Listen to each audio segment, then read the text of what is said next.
राति पाइले विश्व प्रसिद्धर घोषयात्रा नवदिनात्मक यात्रा रे गुंडीचा मंदिर जीवे चतुर्धा मूर्ति आज्ञामाल विजय पर सिंहद्वार आगक टणा होता तीन रथ परंपरा मुताबक प्रथम नंदीघोष पर दर्पदलन और शेष में तालध्वज को सिंहद्वार को अणा सेवायत श्रद्धालु और पुलिस तीन रथ को रथखड़ू टाणी सिंहद्वार सम्मुखें निर्धारित स्थान में पहुंचाई। आसंता काली एकाठी पवित्र नवजोबन नेत्रोत्सव और श्रीगुंडीचा यात्रा अनुष्ठित हो। 1971 मसीहा पर आसंता काली एभली विरल रथयात्रा आयोजित होछि। श्रृंखलित रथयात्रा नहीं जिला प्रशासन और पुलिस व्यापक प्रस्तुति करिछि। सुरक्षा रे नियोजित हेबे 180 प्लाटून पुलिस। पुरी जिबा पुरी ब्यूरो प्रद्युम्न साथुआ आम सहित लाइव रे उपस्थित होउछन्ति। प्रद्युम्न राति पाहिले विश्व प्रसिद्ध रथयात्रा बर्तमान केमती परिवेश आपण देखुछन्ति बड़ देउळुर बड़दाण्ड पर्यंत सबुठी गोटे आवेगभरा परिवेश थिबो बर्तमान समय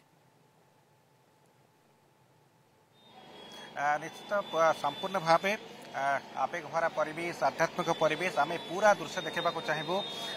रातिर समय रही तीन रथ संपूर्ण प्रस्तुत कर रखा जाइए। वर्तमान चार माड़ लगेवा कार्य एबेठू आरंभ हो सारा जेहेतु आसंता काली बहुत गुड़िए नीति रही महाप्रभुर से समस्त नीति को संपन्न करा जिवो एवं जो नीति निर्घंट अच्छी जब देखिए तेल 11टार रथ प्रतिष्ठा करा जिवो एवं ता परवर्ती समय गोटाए 10 पहंडी 4टार छेरा पहरा और 5टार रथ टणा ये रही तो नीति निर्घंट किंतु जहाँ सूचना मिलूँ तार यथेष्ट पूर्वर अनेक नीति महाप्रभुकर आरंभ हो पारे प्रकार सूचना रही। आम पूरा देखु तीन रथर दृश्य संपूर्ण भाव पूरा नो मैन्स लैंड करा जाइछि। ता भितरे संपूर्ण पुलिस सुरक्षा बंदोबस्त एवं कड़ा सुरक्षा बलय मध्य रखा जाइछि एवं विशेषकर आप देखिए रथ को संपूर्ण सुरक्षा दी चारिपटे बहु संख्यार भक्त और श्रद्धालु से आसवा आरंभ हो सारे। आम सहित अच्छी पद्मनाथ त्रिपाठी शर्मा जे कि जगन्नाथ संस्कृतर विशारद जाना से यही मात्र श्रीमंदिर फेरी कौन कि भितर नीति रही आसंता काली नीति केमती आरंभ हो संपर्क में आम दर्शक मान सूचना देवे जे कि भाव में महाप्रभु आसंता काली तीनोटी जाक नीति गोटे दिन संपन्न हम। जय जगन्नाथ। जहाँ आमर आपन कहले महाप्रभु कालिया सान्तंकर जेहेतु विशेष भाव में नेत्रोत्सव नवजौवन दर्शन श्रीगुंडीचा गोटे दिन में अनुष्ठित होती से समस्त प्रस्तुति चूड़ांत हो सारा एवं श्रीमंदिर अंतर प्रदेश में एवं भी महाप्रभुंकर ध्वज कलश आज्ञामाल पाई से जय विजय द्वार अच्छा एवं अन्यान्य नीति अनुष्ठित हो प्रभुंकर आज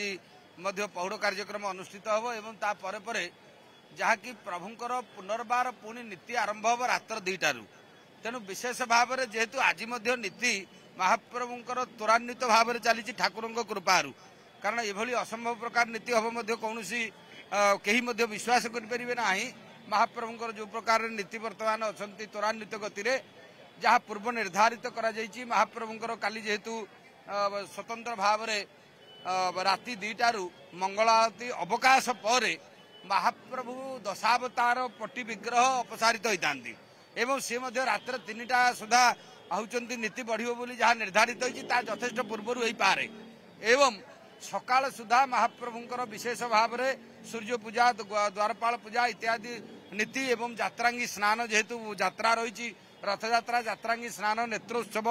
एवं दैतापति सर्वांग ये सब नीति रही ए भितर निश्चित भाव में महाप्रभुंकर सकाल धूप अनुष्ठित हेले प्रभुंकर पहंडी हम तेणु पूर्व निर्धारित अनुसार गोटाए 10 मिनिट आमर निर्घंट करा जाइछि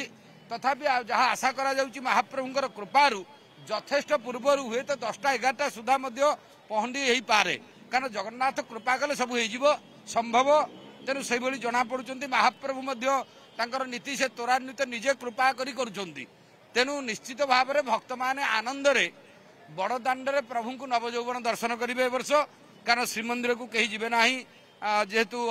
स्वतंत्र भाव में अधिक नीति रही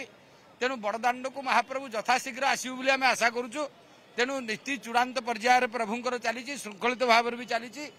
निश्चित कोटी ओडियार प्राण जगन्नाथ महाप्रभु विश्ववासी को दर्शन देवे सी उत्कंठा हेले महाप्रभु किभली भाव में बाहर को आसवे।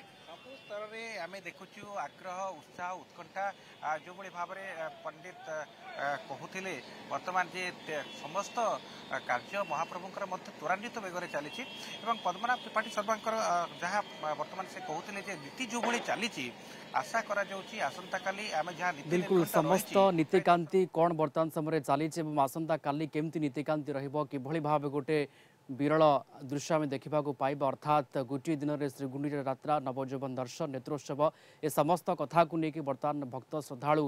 गोटे आवेग भरा स्थित अच्छा आसंता काली यात्रा को लेकिन धन्यवाद जोड़ी होते Pradyumna Sathua Puri bureau head Puri live रे संपर्क आमको सविशेष भाव सूचना दूसरे।